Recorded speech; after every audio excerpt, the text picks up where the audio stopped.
Welcome back to another episode of Think on These Things. Adam McClendon here. It is my pleasure to walk with you through the Bible this year as we explore our Bible reading plan. And we just take a few minutes to give some insights that we have discovered as we've read the Bible alongside of you. And hopefully, prayerfully, you are finding these edifying to your soul as well. Well, among this week's Bible readings, we have 1 Peter chapter 1. 1 Peter is a phenomenal book. It's all about faithfully enduring the difficulties of this life in anticipation of the future glory that awaits us. Because we are aliens, we are exiles. This world is not our home.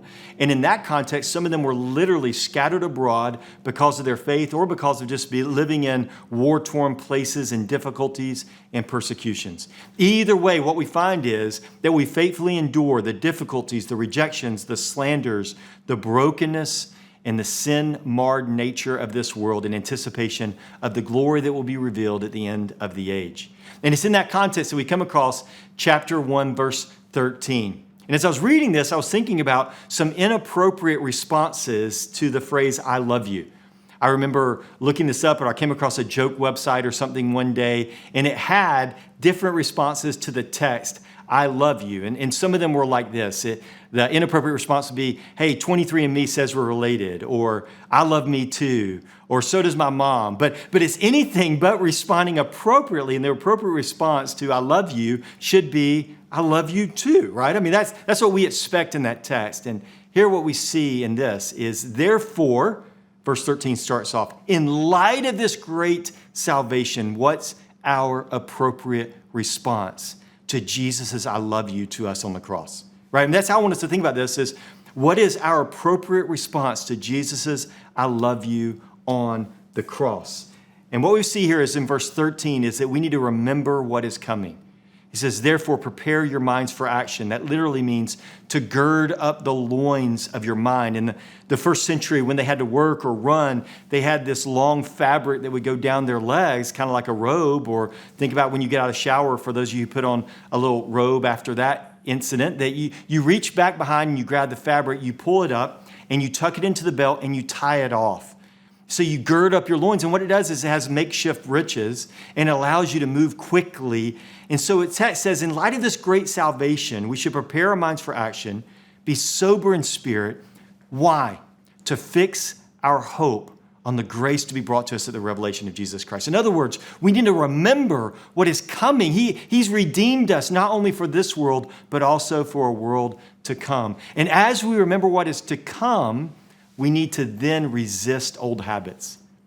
He says in verse 14, do not be conformed any longer to the former lusts which were yours in ignorance, because of the redeeming work of Jesus Christ. The way I say I love you, one of the many ways I say I love you, is because I live differently for him because of his work in my life. It reminds me of what Jesus says, if you love me in John, he says, if you love me, you will obey my commands.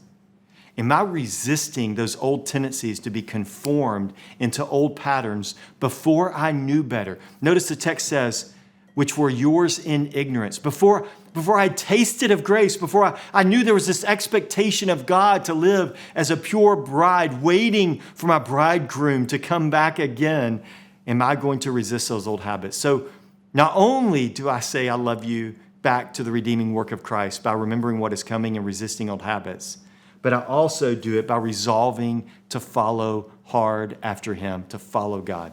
He ends by saying this, let the Holy One who called you be holy yourselves in all of your behavior. For it is written, be holy, for I, the Lord your God, am holy. He's quoting Leviticus 19:2 there. I don't know if we've thought about this, but God desires, let me rephrase that. God demands that we live a life that's representative of the purifying work of the atoning work of Christ in our life. In other words, we are called to be holy. And that's one of the ways we respond rightly to the redemption that is ours in Christ Jesus. And so as I thought about this, there's two questions that kind of came to mind. One, do I really believe Jesus is coming back again? And secondly, do I really believe the way I live matters? And how we answer those questions will impact what we do this week.